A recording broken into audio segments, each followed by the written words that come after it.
특별히 종교개혁의 5대 강령 가운데 핵심은 첫째가 오직 성경이었습니다. 오직 성경의 말씀을 전하겠다는 것입니다. 하나님의 감동으로 하나님의 말씀은 되었기 때문에 교훈과 책망과 바르게 함과 의로 교육하기에 유익하기 때문에 그렇습니다. 그러나 강단이 이념과 사상으로 잘못된 번영 신학으로 오염돼 가고 있지는 않는지, 두 번째는 오직 그리스도 솔루스 크리스토스였습니다. 오직 예수 외에는 구원이 없음을 우리는 증거해야만 합니다. 세 번째는 오직 은혜입니다. 솔라 그라티아, 오직 은혜로 우리는 구원을 얻고 하나님의 선물인 구원을 받는 것입니다. 네 번째는 솔라 피데, 오직 믿음입니다. 율법이 아님을 말씀해 주고 있습니다. 다섯 번째는 오직 하나님께 영광을, 솔리데오 그로리아, 하나님께 영광을 돌리는 것입니다. 우리가 먹든지 마시든지 무엇을 하든 다 하나님의 영광을 위해 하는 것입니다. 오늘도 하나님의 영광을 위해서 하나님의 말씀만 증거하도록 하겠습니다. 오직 하나님의 말씀을 증거하는 것입니다. 오늘에 있는 본문에 있는 말씀은 예수님의 삶의 모습을 들여다볼 수가 있습니다. 우리의 예수님의 삶은 단순하셨습니다.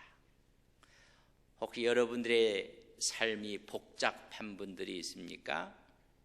왜 복잡하십니까? 예수님의 삶은 너무나 단순했습니다. 낮에는 하나님의 말씀을 가르치셨고 밤에는 기도하시러 산에 올라가셨습니다. 우리 크리스천들의 삶도 여러분 단순해야 됩니다. 복잡한 분들이 있어요. 여러분 인생이 복잡합니다. 단순할 필요가 있습니다. 오늘 말씀해 보면 다 각각 집으로 돌아가고 예수는 감람산으로 가셨다. 모든 사람들은 집으로 돌아갔지만 주님은 산 위로 올라가서 기도하셨다는 것입니다. 왜 산 위로 가셨을까? 성경 마태복음 8장 20절에 보면 여우도 굴이 있고 공중의 새도 거처가 있으되 인자는 머리 둘 곳이 없도다. 이 땅에 거할 집이 없었다는 것입니다. 부유하신 분이 우리를 위해서 가난하게 되신 것입니다. 어떤 산에 올라가셨던 우리 주님은 그 다음날 아침에 다시 성전에 들어가셔서 또 가르치십니다. 다 사람들이 나왔다고 했습니다. 이 말은 차별 없이 모든 사람들이 나왔다는 것입니다. 예수님께 나오는 사람들은 구분이 없습니다. 누구나 다 나올 수가 있습니다. 신분이 높고 낮음도 문제가 되지 않습니다. 그 사람의 지위도 문제가 되지 않습니다. 아니 어느 지파의 사람인들 문제가 될 수가 없습니다. 다 구분 없이 차별 없이 나와서 예수님의 말씀을 듣고 있습니다. 이때 소란하기 시작했습니다.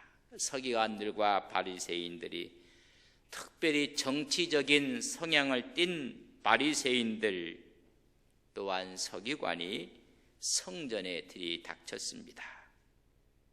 한 여인을 끌고 왔습니다. 예수님을 고발하기 위해서 한 여인을 끌고 주님 앞으로 다가온 것입니다. 왜냐하면 종교 지도자들이 예수님을 고발하고 예수님을 제거하기 위해서 휘하에 있는 사람들을 보냈습니다. 그러나 예수님을 잡아오지를 못했습니다.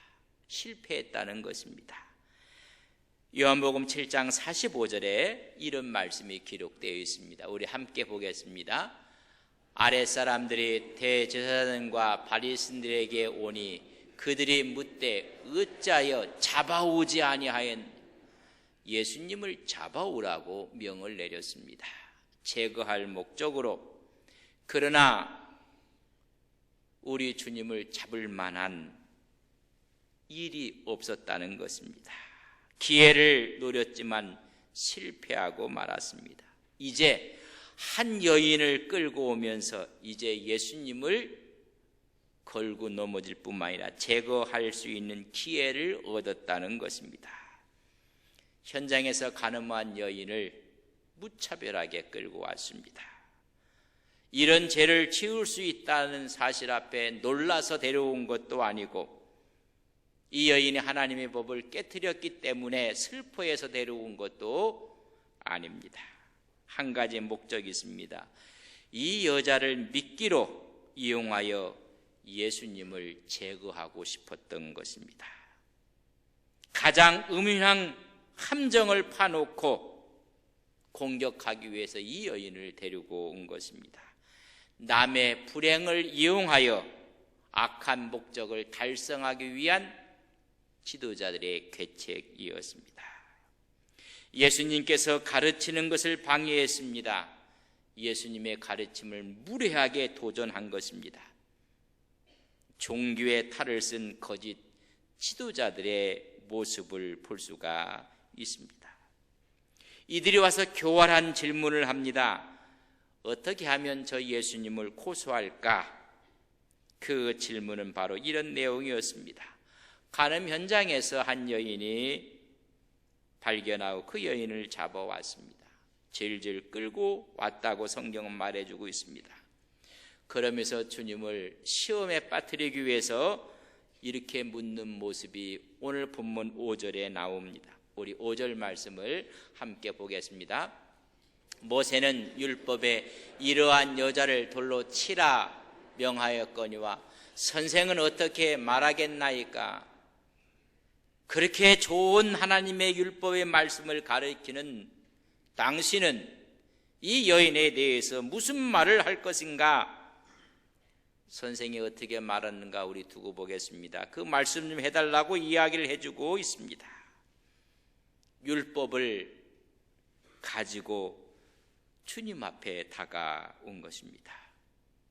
그때 우리 주님께서는 율법에 따라 이 일을 처리하면 된다고 말을 한다면 여러분 우리 주님이 이제까지 사랑하라는 이야기를 했습니다.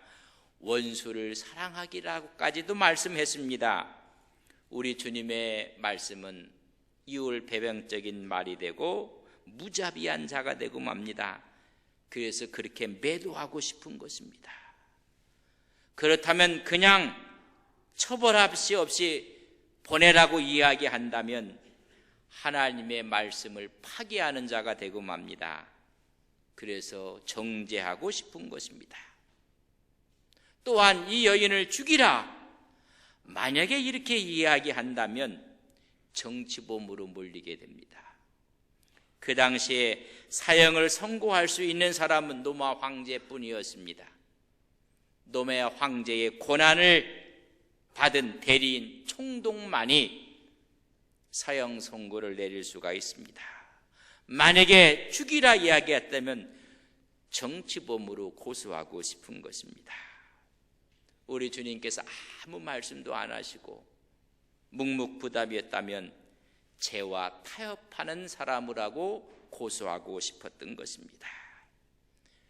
이래 하지도 못하고 저래 하지도 못하는 그런 문제를 갖고 주님을 고소하고 싶었던 것입니다. 우리 주님께서는 이들의 물음 앞에 아무 대답이 없었습니다. 바로 이 종교 지도자들은 악한 계획을 성취시키기 위해서 하나님의 말씀을 인용하고 있습니다. 모세의 율법에 의하면 이러한 여자를 돌로 치라고 명하지 아니했습니까? 라고 이야기를 하면서 선생은 어떻게 하시겠습니까? 라고 묻는 것입니다. 근데 이 율법을 갖고 오면서 이들의 말 속에는 여러분 중요한 반전이 있다는 사실을 깨달으셔야 됩니다. 이들은 율법을 갖고 왔습니다. 율법을 범한 여인을 끌고 왔습니다. 그렇다면 너희들은 율법을 지켰는가? 여러분 이 사실을 깨달아야 하는 것입니다. 성경을 인용하는 자라고 해서 하나님의 법을 지키는 자가 아닙니다. 하나님의 말씀을 줄줄 외운다고 해서 하나님을 두려워하는 자도 아닙니다. 하나님의 말씀을 인용한다고 해서 그 사람이 믿음이 좋고 신앙이 좋은 것도 아닙니다. 다른 사람을 정죄하기 위해서 성경을 인용하는 자라면 오히려 그 자가 가장 큰 죄인일 수 있다는 것을 아셔야 합니다. 다른 사람의 눈 속에 티끌을 가려내고자 하는 자가 오히려 자기 속에는 들보가 들어있다는 것을 아셔야 합니다. 우리 주님께서 마태복음 7장 5절에 이렇게 말씀하고 있습니다. 우리 같이 한번 보겠습니다. 외식하는 자여, 먼저 내 눈 속에서 들보를 빼어라. 그 후에야 밝히 보고 형제의 눈 속에 티를 빼를 것이니라. 이들은 율법을 갖고 왔습니다. 그때 우리 주님께서는 그들의 말을 듣고 몸을 굽혀서 땅에다가 글을 쓰셨다 6절 말씀했습니다. 이들이 요구하는 것은 땅에 글을 쓰는 것이 요구하는 것이 아니라 이 문제에 대해서 어떻게 답할 것을 요구하고 있는 것입니다. 7절에 그들이 묻기를 맞이 아니하는지라 율법의 판결을 강요하고 있습니다. 이때 우리 주님께서 말씀하십니다. 너희 중에 죄 없는 자가 먼저 돌로 치라. 그렇게 말씀하시고 또 다시 몸을 굽혀서 손가락으로 땅에 쓰셨다. 여러분, 2번 쓰셨습니다. 성경의 해석은 성경으로 해석하는 것이 가장 좋습니다. 우리 예수님께서 2번이나 땅에 쓰신 것은 가장 큰 상징적인 의미를 갖고 있습니다. 이것을 성경을 해석하게 해야만 합니다. 손가락으로 쓰신 최초의 사건이 이 사건이 아닙니다. 우리 예수님은 이 땅에 하나님으로 오셨습니다. 하나님께서, 주님께서 이 손가락으로 쓰신 것이 이것이 처음이 아니었습니다.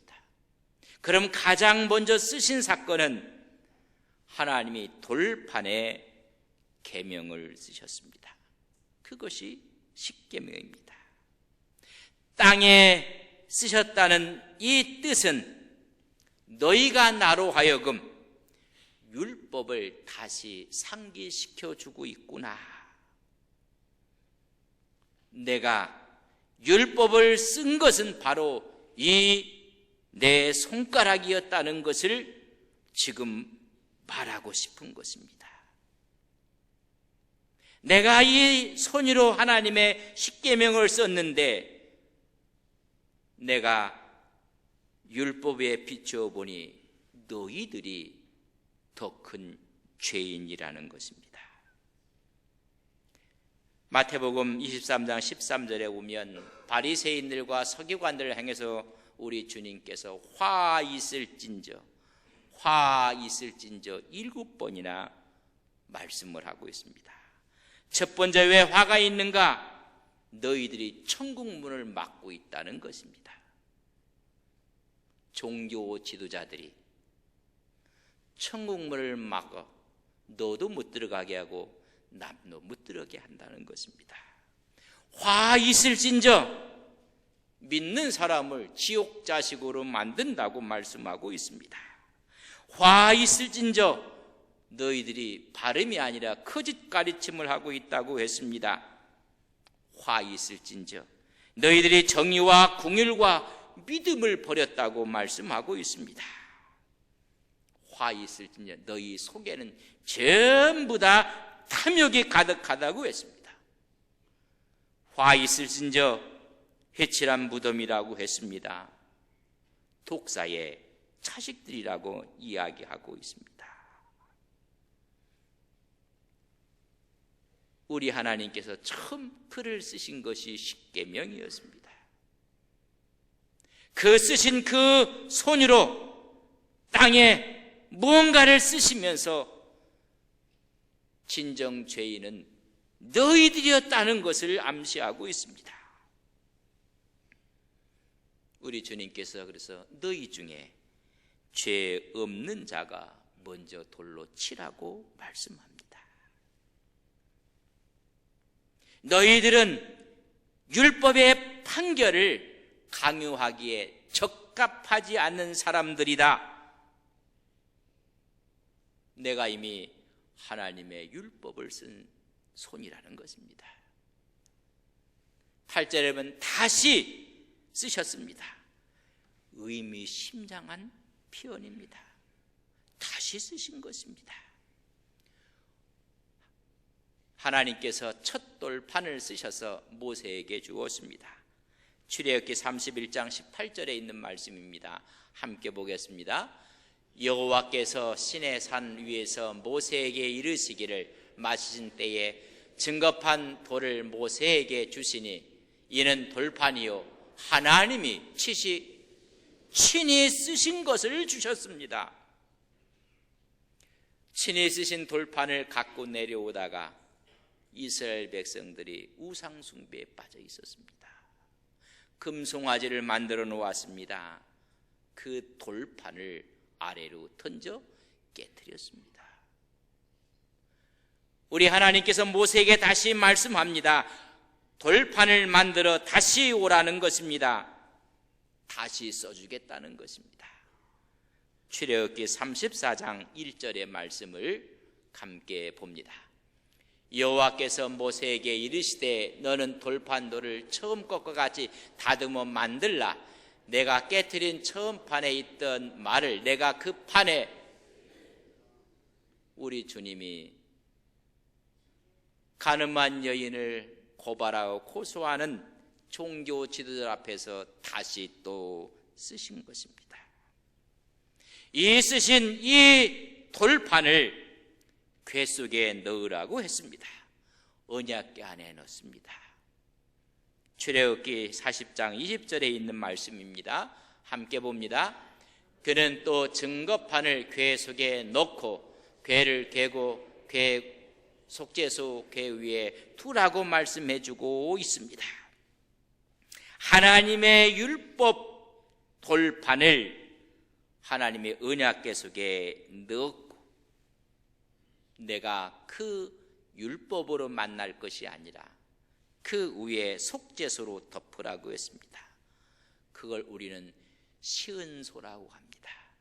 너를 은혜의 자리에서 만나 주겠노라. 엄청난 영적인 의미를 갖고 있습니다.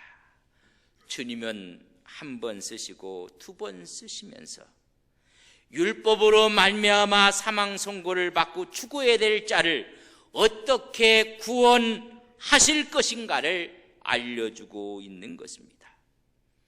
하나님이 사람을 만날 때 율법으로 만나지 않고 그 율법책을 언약궤에 넣으라고 했습니다. 내가 그 위에 시은소에서 만날 것입니다.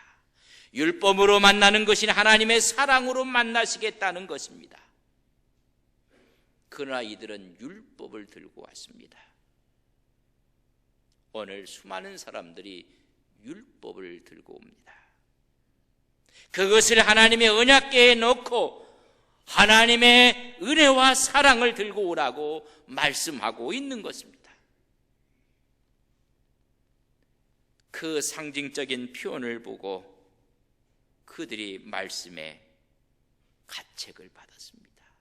양심이 가책을 받고 한 사람 한 사람 그 자리를 다 떠나고 말았습니다. 바리새인의 악한 계획은 완전히 실패하고 말았습니다. 모두가 다 떠난 다음이었습니다. 왜냐하면 율법으로 보면 그들이 가장 큰 죄인들이요 외식에 빠져있는 자들이기 때문에 그렇습니다. 9절에 보면 말씀을 듣고 양심의 가책을 느껴서 다 떠났다고 했습니다. 그들이 진정 하나님을 사랑하는 자들이었더라면 그 자리에서 무릎을 꿇고 주님 앞에 엎드려 회개했어야 마땅했습니다. 끌려온 이 여인은 종교 지도자들의 손아귀에서 벗어날 수가 없었던 여인이었습니다. 그들이 다 없어진 다음에 자기를 구속하는 손이 없습니다. 그러면 이 여인은 도망갔어야 옳았을 것입니다. 그러나 주님 앞에 있습니다. 양심의 가책을 받고 주님 앞에 있어야 될 종교 지도자들은 다 도망가고 말았습니다. 율법을 근거로 예수님께 도전하고 대항했던 그들은 다 도망간 것입니다. 오히려 그 율법이 이 여인을 제압한 것이 아니라 종교 지도자들의 신앙을 제압하고 말았습니다. 깨닫지 못하고 회개하지 못하는 모습이었습니다. 바리새인들, 서기관들이 쳐놓은 덫에 빠진 사람은 이 여인이 아니라, 우리 주님이 아니라 바로 종교 지도자들이 그 덫에 걸리고 만 것입니다. 이제 남은 자는 예수님과 이 여인뿐이었습니다. 고발하는 자도 정죄하는 자들도 다 도망가고 없었습니다. 율법의 선고가 집행되려면 두세 사람의 증인이 있어야 합니다. 고소당했을 때, 고발당했을 때 증인이 없으면 아무 의미가 없습니다. 이 여인은 고소당했습니다. 그러나 이 여인의 죄에 대해서 증언할 사람이 하나도 없었습니다. 다시 말하면 율법이 그녀에게 손을 댈 수가 없었다는 것입니다. 율법은 은혜 앞에 무력합니다. 은혜가 율법을 능가하는 것입니다. 은혜는 율법보다 강한 것입니다. 이제 남은 것은 은혜와 진리된 복음만이 남아 있는 것입니다. 우리 주님께서 이제 말씀합니다. 나도 너를 정죄하지 않노라. 예수 안에 있는 사람에게는 결코 정죄함이 없습니다. 그가 무슨 죄를 지었든 간에 예수 안에 있는 자에게는 율법이 정죄할 수가 없습니다. 바울은 로마서 8장 1절에 이렇게 말씀했습니다. 함께 봅니다. 그러므로 이제 그리스도 예수 안에 있는 자에게는 결코 정죄함이 없나니. 오늘 이 여인은 예수 안에 있습니다. 그분 발 앞에 있습니다. 결코 정죄할 수가 없습니다. 바울은 더 나아가 이렇게 이야기합니다. 로마서 8장 2절의 말씀입니다. 함께 봅니다. 이는 그리스도 예수 안에 있는 생명의 성령의 법이 죄와 사망의 법에서 너를 해방하였음이니라. 성령의 생명의 법이 죄와 사망의 법을 이겼다는 것입니다. 여러분, 우리를 어느 누구도 정죄할 수가 없습니다. 예수 안에 있는 생명의 성령의 법이 죄와 사망의 법에서 이겼기 때문에 그렇습니다. 주님 말씀합니다. 가라. 다시는 죄를 범하지 말라고 합니다. 여러분, 복음은 예수님 안에서 완성되는 것입니다. 율법은 사랑으로 완성이 됩니다. 징벌은 용서로 완성이 되는 것입니다. 오늘 우리에게 진정한 사랑이 무엇인지, 용서가 무엇인지를 말씀하고 있습니다. 가늠한 현장에서 잡혀온 이 여인은 바로 우리들의 모습입니다. 우리들의 영적 상태가 현장에서 잡혀온 이 여인의 모습이라는 것입니다. 마태복음 12장 39절에 보면 악하고 음란한 세대라고 했습니다. 우리를 향해서 하시는 말씀입니다. 악하고 음란한 세대로 독선이로 눈이 멀어 있고 저주 아래 있고 호세아서를 빌리면 불충한 아내요 음란한 아내 고멜이 우리의 모습이라는 것입니다. 이 율법의 요구는 이 악한 음란한 세대의 죽음뿐이었습니다. 그러나 주님이 이 땅에 오셔서 십자가에서 그 죄를 도말하시고 우리에게 사랑과 용서를 허락해 주셨습니다. 이제 예수 안에 있는 자에게는 결코 정죄함이 없는 의인이 되었다는 말씀입니다. 우리는 사랑과 용서가 하나님의 은혜 가운데 이미 성취된 것을 믿습니다. 이 말씀을 하면서 죄 없는 자가 먼저 돌로 치라고 말씀하셨을 때 수많은 종교 지도자들이 돌을 들고 왔습니다. 저의 상상력입니다. 어떤 사람은 큰 돌을 들고 왔고 어떤 사람은 작은 돌을 들고 왔습니다. 이렇게 봤더니 죄가 많을수록 사람이 못될수록 큰 돌을 들고 왔습니다. 참 저 사람은 선한 사람이고 저 사람은 아무 죄가 없다고 생각하는 사람은 돌인지 모래알을 들고 왔습니다. 주님 말씀했습니다. 먼저 돌을 치라고 했더니 양심의 가책을 받아서 조그만 돌을 갖고 온 사람이 제일 먼저 놓았습니다. 마지막까지 부들부들 놓지 않았던 사람은 큰 돌 갖고 온 사람이었습니다. 훗날 주님 앞에 가서 한번 우리 여쭤봅시다. 우리 주님의 말씀 가운데 나도 너를 정죄하지 않겠노라. 우리는 이 여자가 언제 누구와 이런 못쓸 일을 했는지 묻고 싶어 합니다. 주님은 나도 너를 죄 있다 아니하리라. 용서는 모든 것을 잃어버리는 것입니다. 용서는 그것을 이유를 묻지 않습니다. 그래서 다 용서해 주고 하나님의 사랑으로 품어 준 것입니다. 종교개혁이 무엇입니까? 하나님의 말씀을 잘못 이용하여 오히려 그 말씀으로 교회가 잘못된 풀을 이룬 것이었습니다. 면죄부가 팔려지고 잘못된 성경이 전해진 것입니다.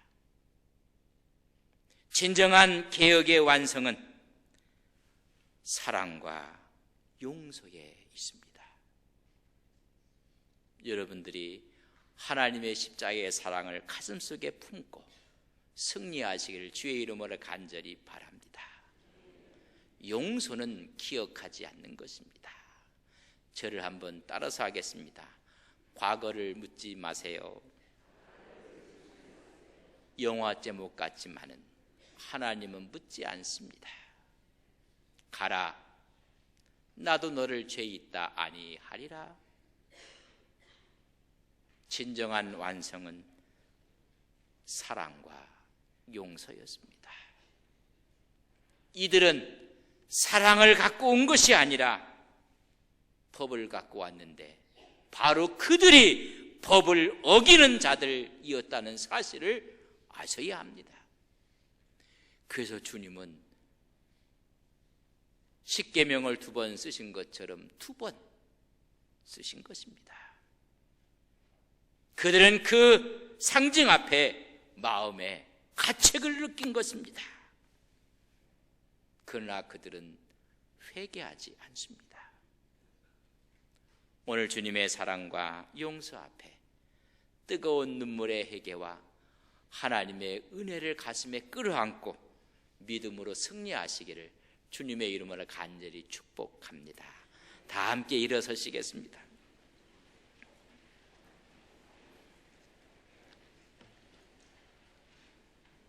사랑과 용서가 예수 안에서 율법의 완성을 보여주고 있습니다.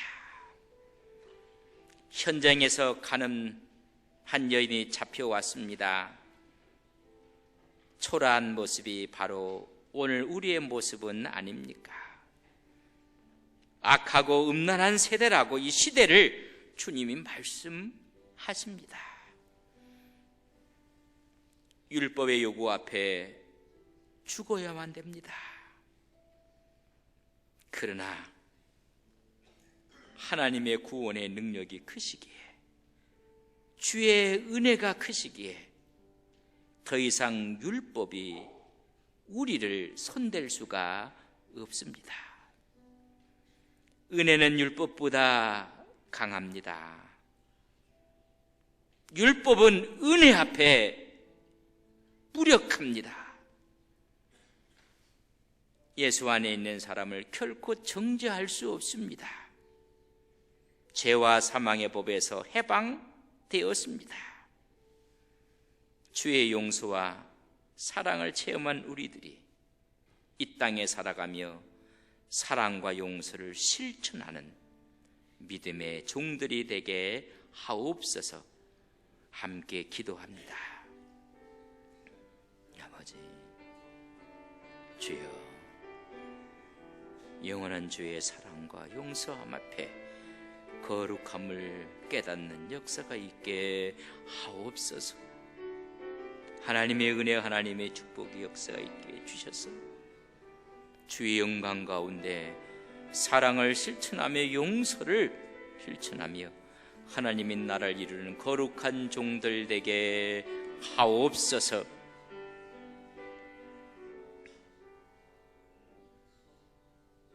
율법이 그녀에게 손댈 수 없었던 것처럼 이제 율법은 우리를 구속할 수가 없습니다. 율법은 은혜 앞에 무력합니다. 은혜는 율법보다 강합니다. 예수 안에 있는 자에게 결코 정죄함이 없습니다. 이미 사랑과 용서로 완성된 주의 은혜 앞에 이제 사랑하며 용서하며 사는 하나님의 종들이 되게 하옵소서. 예수님의 이름으로 기도 올리옵나이다. 아멘.